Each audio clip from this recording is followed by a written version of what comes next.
Well, good afternoon. This is just your crazy guy from Lethbridge in a new fur jacket, I might add. Pretty, isn't it? It's actually from Japan, which is really nice for my mom. She bought it from me when she went to Japan. It's interesting because I'm one of those weird individuals who I grew up very poor. So I eventually learned that in times of like Halloween, go out with two pillowcases, fill them completely fully up of candy, and you would. I was so smart that I'd calculate how many days were left until the next. I didn't know there was 365 days at that time. Like I'm not going to lie, but I would. Yeah, okay, that's really weird. I didn't know how many days were in a year back in that day when I was trick or treating for Halloween. But I was smart enough that I would calculate how much candy I could have each day. So if it was like 365, and say I had, I don't know, 1,000 pieces, I knew that I could have 3 pieces a day until next Halloween, and I never have to never have to buy candy, stuff like that. So Christmas time, I also learned like when I got presents. Don't get me wrong, like I loved opening up presents during Christmas, and like reaction after reaction, reaction after reaction, and you feel good knowing that you're just getting presents, right? So as I got a little bit older, it just kind of became to me that I wouldn't open any of my presents during Christmas, and I just leave them. And my friends, my family are like, "What are you doing? Like that's kind of weird." And then I told them, I said, I saved my Christmas gifts until like later on in the year when I had a bad day or whatever. So now this is how this kind of goes forward. So today is April 7th, and I opened up this Christmas present 3 days ago. Okay, so that means April 4th. I have had a fur jacket that I didn't know about during the whole time for winter, where it would have been nice to go and be warm and look good, and it is what it is. So I open it up, and my mom goes, "Haven't you opened up your Christmas gifts yet?" And I go, "No." She goes, "It's almost summer, and I bought you a fur jacket." I was like, "You bought me a fur jacket?" I was like, "I should probably open up one of my Christmas gifts." I was like, "Which one is it?" So I had 4 Christmas gifts, and she goes, "It's a big box." I only opened up the big box, so I got a fur jacket. I got 3 more Christmas gifts, and I'll wait till, I don't know, 3 more times that I have really rough days in the year. But it's interesting. So I woke up, and it's just like, every day's Groundhog's Day in my world. I wake up, go to the gym. If I work, like if I'm doing door knocking or landscaping or construction, I'll go to the gym for 2 hours, and then they'll do the rest, and that's my day pretty much. And so when I keep telling people like a psychic and a medium have pretty much shown me my life, who I'll end up marrying, stuff like that. I woke up and I was like, and I post these little encryptic messages on my Facebook, and everything I do is really thought out. It really is. Like life's a game to me. But the thing is everything that I've ever done, has only ever led me back to the same place or hasn't ever gotten me further than I wanted to go. So I woke up and I was just angry and I said, like I hate life. I hate my fake friends who only have time for me on their watch. I just can't wait to go to Australia to find love and happiness. The countdown is on.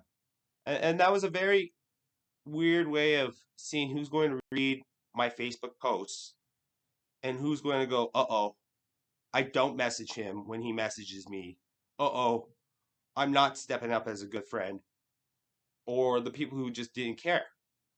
And so this last weekend, I go out and I talk to all the people who are in the bar scene or dating scene or just Lethbridge scene in general.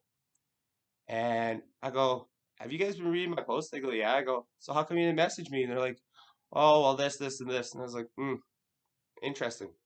But the one person who did message me? My little blonde friend.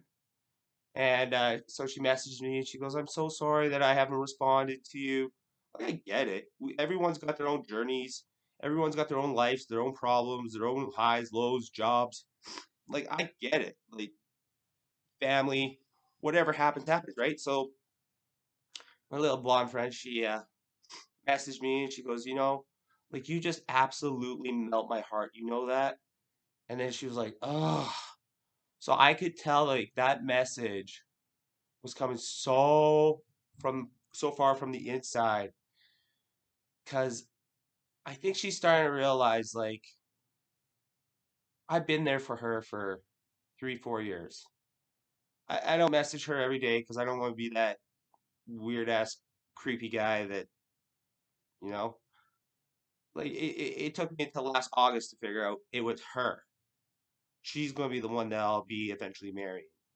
And now it's interesting because April 8th, so tomorrow is the what is it, a solar eclipse or something like that. And this is a very interesting thing because in the astrology world and the it's some kind of Mercury retrograde. I'm not too sure about that one. Don't hold me to that. But whatever it is that people who have been in your life in the last like year or two, if they've done you wrong, they'll come back. And the reason I know this is actually on Friday. It was one of my friend's birthdays. So she goes, "Are you going to come out to the bar?" I go, "Oh, Friday. Like, I don't really want to, but you know what? I should be that person who's like good enough to come out for somebody's birthday. Like, if I don't go out for your birthday, I would expect you not to come out for my birthday, and then I would have no problem." So you know what? I did go out for her birthday, and she was trash. She had a lot of stories, and she goes, "I don't even remember seeing you." And I started telling her all the stories that she was up to. She goes, "Holy shit, I was a menace." And I go, "Yeah, yeah, you were a hoot and a holler. You were having a good time. It doesn't matter. It's your birthday, like enjoy it." But I learned a way that if I go out, I will only turn on my heart chakra, so that I only let energy in of people who actually care for me or that are coming out of love, which is a very interesting way because it keeps my soul, my spirit, keeps you kind of guarded from people who have ill intentions to me. It's like whatever happens in the spiritual world, it doesn't let people cross a certain boundary line to even get close to me, if that makes sense. And I could sound completely crazy. I probably am crazy. Speaking of which, I'm the crazy guy. My name's Dustin Taylor. This is Divinity Virtue. Please go check out my website. Shameless plug. Anyway, so yeah, so on Friday I go, you know what? I'm going to open up my energy to everything, good, bad, evil, everything. I want to see who's willing to come out of the woodworks, who's going to come into my space, who's going to cause drama. Like I'll take any person who has to come at me, who has to talk to me, anything, whatever it is. I'll take all of that energy and I'll digress it, whether it's going to bring me down for 2 days or whether it's going to pipe me up for 10 days. Whatever it is, I'll take it all. So we go out. And like I said, in this last year or two, all the people who might have problems with you that want to come back into your life will try to make will try to make an attempt to come back into your life. So like I said, I opened up my chakra to everything. And I don't even know how many people, two, maybe three, maybe four, come up to me who have had incidences with me in the last, I don't know, 6 years. One gal, she um she was telling me about all of her conquests. And she's younger, like she's 20, and I don't ever ask about anyone's sexual preferences or what they're up to. Like that's not even a conversation for me. So if you're having that conversation with me, that's because you brought it up and I'm just there entertaining the conversation. Anyways, she was telling me about this, and then she started bringing up some of my friends. And some of my friends are very questionable people that they don't want their shit known. So if I'm finding out that certain people are going to just sleep with my friends just to sleep with them, I'm going to go say, hey, like whoever you're messing around with, they're running their mouth about you. And so the one girl, she was talking about my friends and how she was going to sleep with him, blah, blah, blah, blah. I was like, oh, that's interesting. And then she goes, wow, I really sound like, you know, a little bit of a streetwalker. And I go, honestly, after all the stories that you just told me, yeah, you do. And she got mad at me and tried to get me in fights and everything. I'm going, you know what? I never asked about your sexual conquest. I don't care to know about it. I'd rather just know how your day is, how life is treating you. But if you want to take it to every other step of stages, like I think certain things that you're not supposed to talk about is sex, money, and politics, right? And religion. But it seems like this whole world just wants to cross every boundary that they can cross. So whatever, that ended, and she came up and apologized to me. She goes, I'm so sorry. She goes, I don't know why I took such an offense to it. She goes, I'm the one who's sleeping around and you just called the kettle black. And I go, sorry, like I'm not ever trying to be that rude person or anything, but I'm not going to ever lie to someone. Like I'd rather just tell you the truth, pull the band-aid next. If you have a problem with me, all right, talk to me. If not, good. And just block me. I'm good. Because you know what? I've learned in this world that people will come, people will go. You don't want to be in my life? There's the door. Don't let it hit your ass on the way out. And then this next girl, man, this was an interesting situation. She was dating this, I'd say he's a nice guy from what I know of him. But then from the stories I've heard of him when he's under the influence of either drugs or alcohol, it's like night and day difference. Anyways, the story goes that these two had hooked up, they had a kid together, and they kind of party a lot, okay? So this girl came up to me and she goes, hey, are we good? Like, I'm really sorry, blah, blah, blah. I go, hey, I never had a problem with you. I'm just trying to tell you what had happened to me and that it was because of you two. And if it's coming back to me and I have nothing to do with this, then there's a problem. Because I should never be in anyone else's situation for whatever reason, unless I did something. I don't play that game. Like, like I'm not guilty by association. I'm not that person. I don't care. Either I've done something, I'll admit to it. If not, my hands are cleaner than clean right now. So, anyways, that story goes. They had a kid, and one night, and this is the story that I heard. So I don't know if it's true or not. Like I said, there's always three sides to the story. One side, and the truth, right? So um, they were partying one night, and the guy was, I think he was either drunk. I think he was drunk, to be honest. And this kid came out of the room, and I think the kid's like maybe able to walk. So I don't have kids. Maybe what's that? Two? I think you're allowed to. You can walk at two. I think. I'm not too sure. So let's just say the age of two. And they were partying one night, and the kid came out of his room. And from the story that I heard, this guy took the kid, threw him by the arm back into the room, not once, but twice. And the next day, the kid wakes up on the ground, full of blood and puke, dead. Okay? So that was the story. And now you're going to go, how do you know this story if you were not partying with him? Okay. So one night I'm going home, and I always walk home by myself after the bar. I do not allow, I just, I don't go to after parties. I don't do anything like that. And so I was walking home, and I noticed a few people were following me and getting closer and closer. And then I finally turn around, and they're calling out for someone. I go, hey, that's not me. And once they get closer, they're like, oh, that isn't you. I go, no, you're right. Like, whoever you're asking for, I'm like, but I know that person.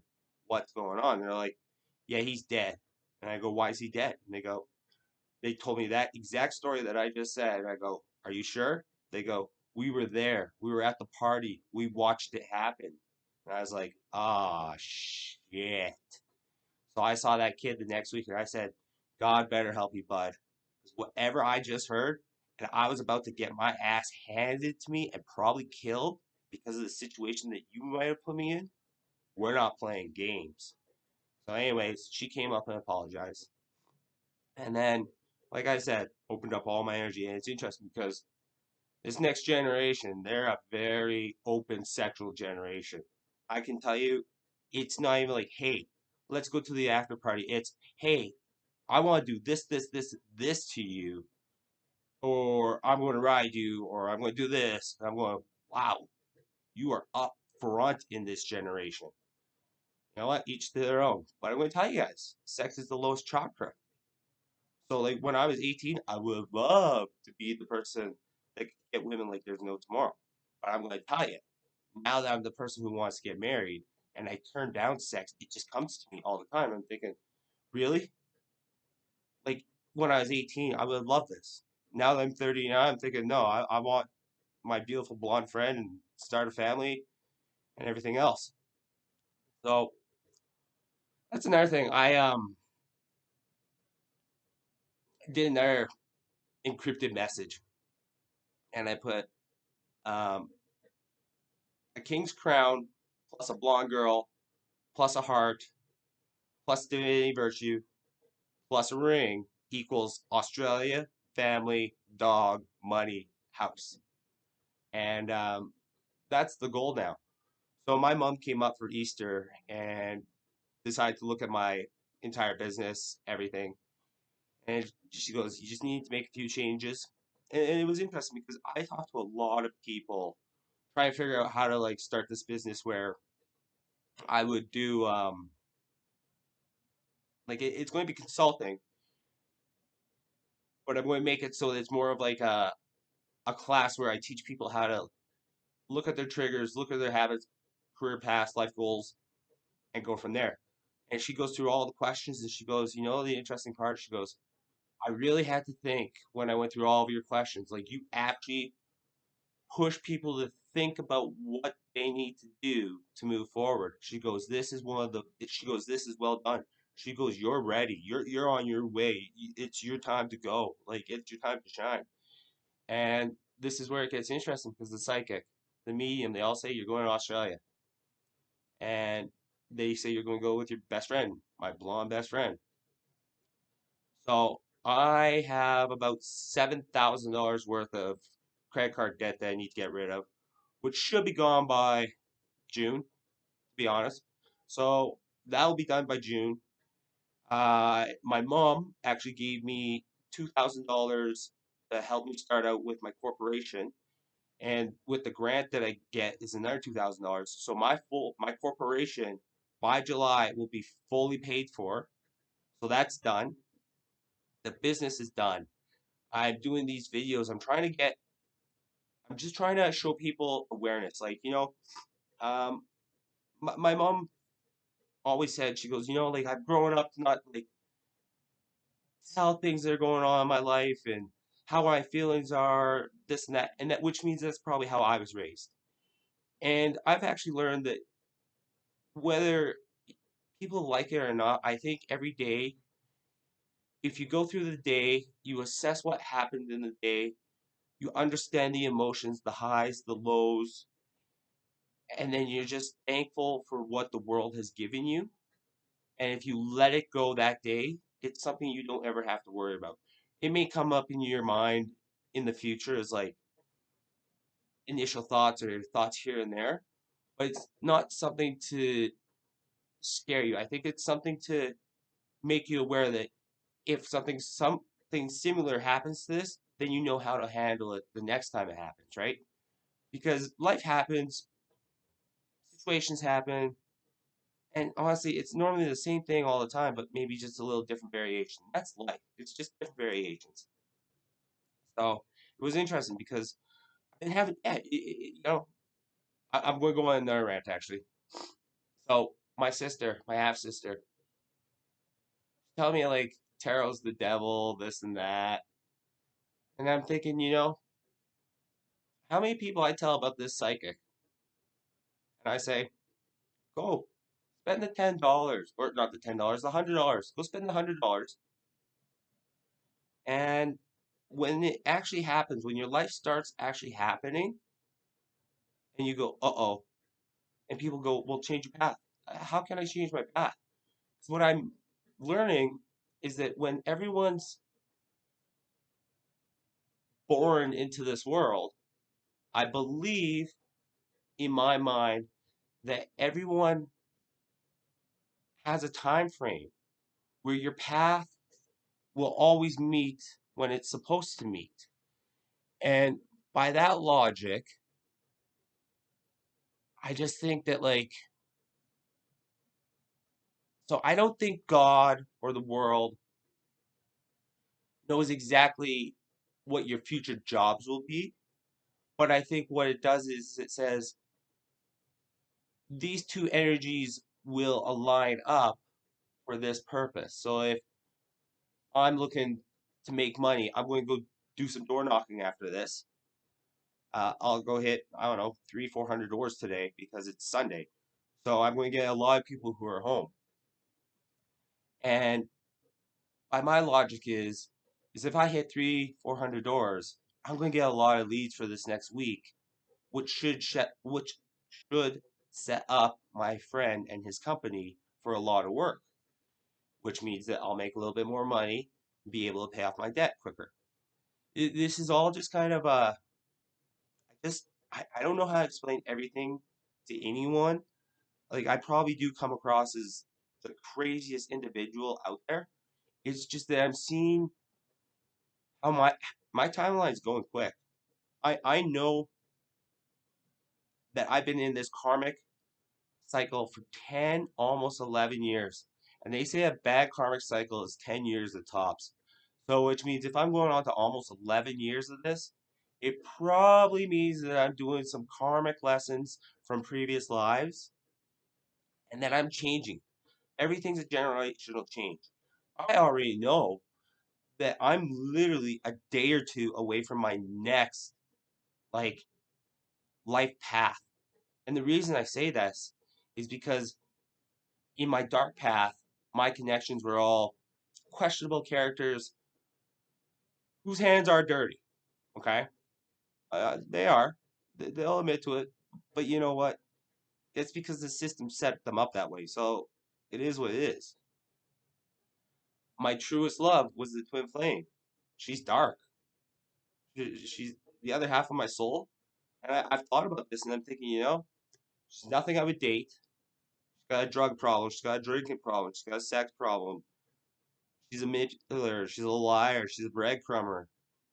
Not even like she's good looking in my eyes, but to other people, they're like, you could do better. And I'm thinking, it's not that I can do better. It's that I told God that I'm willing to fall in love and I'm willing to do whatever it takes for whoever my future wife is. So I think what God did was he goes, okay, I'm going to give you everything that you are in the past and see if you go back to the past, or if you want to keep going, I need you to go past this cycle and I'll give you even more on the other side. The only reason that I can't wait for that twin flame to come back is because when she actually says, hey, we need to talk, I'll go, no, no, no. I need to talk. You need to listen. You don't listen, get the F out of my life and don't ever look back. I'm going to tell you right now, she doesn't even have a percent anymore. There's not even 1% chance that she can get in my world. I don't even care if my heart lights up. Does not matter. Because I'm going to tell you something. Love should not be like that. You should want to give your heart, your body, and your soul to that other individual. I'm going to tell you, my little blonde friend, everything I'm doing right now. I'm working out so that I'm older. She's a little bit younger. Okay? She's in her 20s. So which means that if we do actually end up together and we have a family, I'm going to be an older dad, which means I should be in the best shape of my life now so that when I have kids, I can play with them. I can keep up with them. I can have the energy of them, you know? If I can do it with them for 20 years until they go to university and college, and then by that time my company should be right on that edge of me almost wanting to retire, where she can kind of come in and run the rest of it, and I just kind of come off the side and we just run a successful company, a successful business, a successful family. and just enjoy life in Australia, that's my goal. I'm telling you, like everything I'm doing. So I'm in my cut right now. It's interesting because I'm doing. I typically try to go with rid to 0 calories, but right now it's just a little bit harder. So I just came from the gym. I burned 3,300 calories today before I even go knock doors. So I will eat 4,300 calories, 4,300 to 4,500 calories today. So I'm going to be about 1,200 calories above zero. And I'm going to do this for a month. And the reason I'm doing that is I'm going to get my body to start kicking back in, going, okay, he's limiting food. He's not giving us that total calorie that we need to be at. So when I say like, if you want to weigh 200 pounds, times it by 12. So what's that? Um, wow, my math is bad right now. 200 times 12, 2,000. 200 times 2, so 2,400 calories. So if you ate 2,400 calories over and above zero, you'll stay around that 200 mark, okay? So by my logic is if I burned 3,300 calories right now and I eat 43 to 45, whatever the number is. If I eat 4,500, I say I'm at 12 to 1,300 calories. I'm 1,000 calories less than what I should be, which means that now my body has to look at the fat and go, uh-oh, where are we going to find 1,000 calories of fat to get back to that? So what I'm doing right now is I'm trying to get my body back into that gear for just for a month, and then when May comes, it's going to be red zero. That's the hardest cut. That's where you see like bodybuilders who just completely shrink down. They show the six pack, the muscles, everything like that. And don't get me wrong, I've been doing this for like 3 years. It's hard work. My diet's clean. I don't drink. Every day working out. It's unreal. I can't believe how hard it is to actually get a six pack. And I'm going to tell you, if I get there, this is going to show people like, don't be believing anyone on YouTube or on TV or commercials. The name of the game is this: wake up, go work.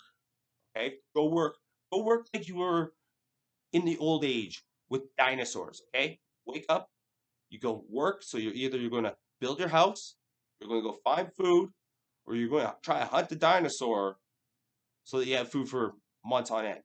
Because when you think about how much, okay, protein, I want you to think about this. And everyone goes, oh, protein this, protein that, protein, protein, protein. There's a lot of calories in protein. Okay. When I tell you I'm eating 4,500 calories today, it's going to be of tuna, vegetables, fruit, granola, yogurt, cheese, and milk. Okay. So that's going to be 4,500 of clean calories. Now I'm going to tell you something. I went and bought 1 kilogram of lean ground beef. Okay, so it works out to about 22,000 to 2,300 calories for 1 kilogram of lean beef. Okay, so I want you guys to think about that. Like I could eat that whole thing because I've already replenished my calories, and that will be enough micronutrients to keep me well filled for the day. But when people go, oh, I eat protein this, protein that, okay. But do you know how many calories are in that protein? So this one lady at the gym, she's the manager. She goes, oh, I can't work out hard on the cardio machines because I'm an older lady. And when you're older as a lady and you work out hard, your body stresses and then you get cortisol and that's how you get fat. And I'm going, what? So you think because you work out hard on the cardio machines, you're going to get fat because your body's producing cortisol? What? That doesn't make sense. Not logically, mentally, physically, nothing. That doesn't make sense whatsoever. Like, you're going to go tell me some of the fittest people in the world who do like triathlons and Ironman and all that stuff, who work out really hard. Why are they skinny, full of muscle, and low body mass and showing muscles? Is it because of all that cortisol that's affecting their bodies? That's just another excuse. People give these excuses. And here's the thing is, and I don't like to shit on people. But some of these videos, now that I watch them, I'm like, wow, I'm trying to be more positive, but I really do still have a negative personality sometimes, and that's not good. It's not good at all. Because like I said, like I thought about this the other day. You either choose to be fat or choose to be a gym rat. And I was talking to this one guy, and he goes, everyone at the gym, it's good that they come. They all have different reasons to be here. Some guys will do steroids to be bigger. Some guys like you will do cardio to be smaller. Some people do both. Some people just come here just to be at the gym. But he goes, you gotta respect them for at least putting in the effort to even be here. And I go, okay, that is a different way of looking at it because you know what? Everyone doesn't have the same abilities, capabilities, or whatnot. It's something that you have to work up to. And say after 3 years, if you went to the gym every day, you would notice improvements in every area of your life. So I get it, and I got to quit being harder on people because and I think it was just that, I grew up I grew up interesting. This is very interesting. I think I said this in one of my other videos. So I've grown up poor my whole life, and I must have been skinny at one time, and I created a poem. And actually, it's on my mom said that, so I'm gonna read the poem to you guys. And the interesting part about the whole thing was that I must have been really skinny or something back in the day. And the poem is, and it said from Justin Blair. So that is pre 1997 before my mom got married to my stepdad. How the rabbit got fat. There was a rabbit that was so skinny that all the rabbits made fun of him. So he had an idea that he had to get fat from food. So every day he ate a lot of food. That's how the rabbit got fat. Yeah. Well, hey, shit, you know what? I was under 12 years old at that time, so at 12, I obviously knew that being skinny or to get fat, you had to eat lots of food. Makes sense. But then I can remember going through like the end of elementary to junior high to high school. I was always a little bit bigger than everyone else. And I got made fun of, picked on, bullied, beaten up, went home crying every day. Like every day I go home and just cry. That was my life. I had no friends. I got made fun of. Nobody cared for me. It is what it is. Like, can't lie. That was life. So I went through life, and my mom goes, "Oh, I always like people who are a little bit bigger, blah, blah, blah." And now when they see me, she goes, "Wow, you look amazing." My uncle, he goes, "I don't like you this skinny. You look different." And I go, "Shut up. You're fatter than me now. Like, don't talk to me." And it's not even that. He used to be, I don't know, say 5'5", 140 pounds, like skin and bones. And now he's getting fat because, he's had some strokes, he smokes, he eats bad, he's not working out anymore. Like his he's sore, he's getting old. And I'm just thinking, like if you guys don't learn from me now, the psychic, your doctors, they've all told you guys you won't see me ever again. And it's probably not because you won't see me ever again. It's probably because you're going to be gone. You're going to be dead. I'm looking at this right now. My grandma, she's 79 years old. And this lady at the gym who's 72 years old came over to my house and dropped off a bag of protein. And when you look at the 72-year-old and 79-year-old, the 72-year-old works out every day, goes on the bike. Sure, she drinks and eats bad and complains that her weight goes up and down. It is what it is. But my grandma doesn't work out, eats bad, can't even walk up the stairs without huffing and puffing. So it shows you if you either want to live your life in a sedentary ways, then you're going to just be a rock. If not, you might as well be a leaf in the wind that just goes and flows, goes with the flow. Yeah, that was cool. I like that one. That was just off the top of my head. But yeah. So, anyways, yeah, it's been an interesting week. I business is done. I know my mom said that she goes, "Oh, I'm tired of hearing about your twin flame," and I'm going, "Well, to be fair, mom, and I'm going to take a little jab at you. If you ever watch this video, this is a little jab at you. You go, oh, I don't want to hear about your twin flame. You know, that's fine. I didn't ever want to hear about your sexual conquest. I didn't ever want to hear about how you wanted to create a sex novel with all of the guys that you hooked up with. I also didn't want to be the guy that was asked by his own mom at 1, 2 in the morning because she was under the influence and I was not, to drive her to her friends with benefits house so that she can get plowed. Hmm. So you don't want to hear about my twin flame that I've never touched, never kissed, fell in love with, and trying to get out of the cycle of I don't want to date someone who's like my family, somebody who's got drug problems, alcohol problems, sex problems, somebody who is a streetwalker, someone who comes from the hood life. I actually think she's a rich girl. I think she comes from a farming family and now she's became a hood rat. Okay? That's pretty weird. I come from the hood rat ways and I want to go to the top, which means that that's our twin flames. That's interesting. So she's not willing to follow her family. I'm not willing to follow mine. Instead, she's following what my family did. I'm trying to follow what her family did. It's kind of weird how a twin flame work out like that. But you know what? At the end of the day, I just want to make these videos to get everything off my chest. I'm trying to be a better version of myself every day. I work hard to produce, I work hard to listen to people. I just don't want to be that person anymore. And it's funny because I was talking to one of my friends. It's her birthday this weekend, and she goes, I used to be in a gang. I went to jail, this and that. And I go, I get it. We've all done our dirt. We all had to have our hands dirty. I'm like, for me personally, my thing was that when I was younger, I always wanted to be in a relationship, to have a girlfriend.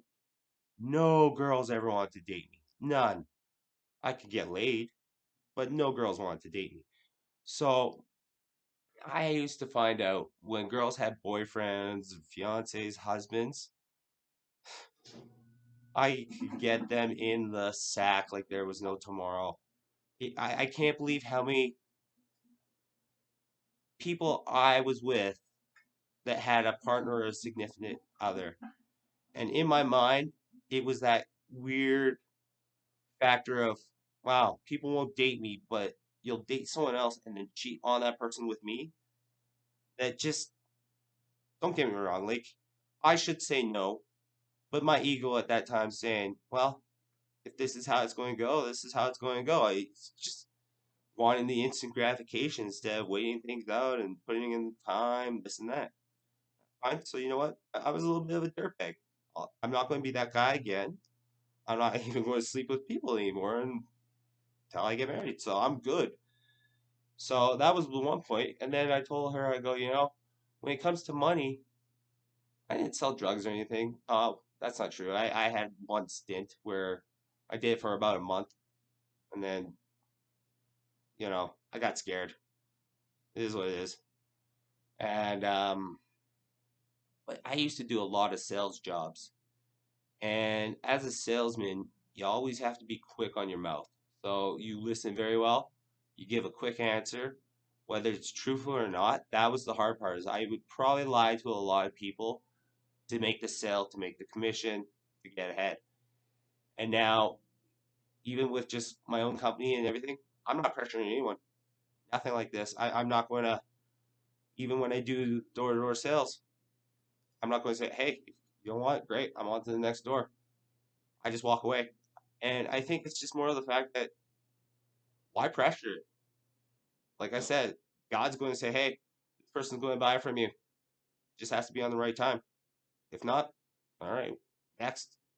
Because, day has 24 hours, right?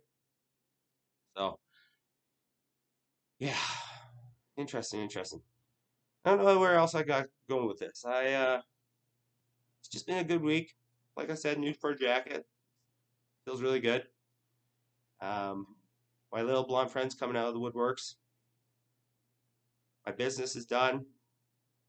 I'm starting to think about like marketing now, which is going to be the fun part because if I can get all my debt cleared by July, have the business like put all my paperwork in by July, and then go hang out at the Calgary Stampede.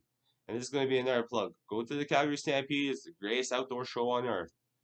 It's in Calgary, Calgary, Alberta, Canada, July 5th or 7th. I don't know, somewhere around that date. It's always around that date. It's on a Thursday.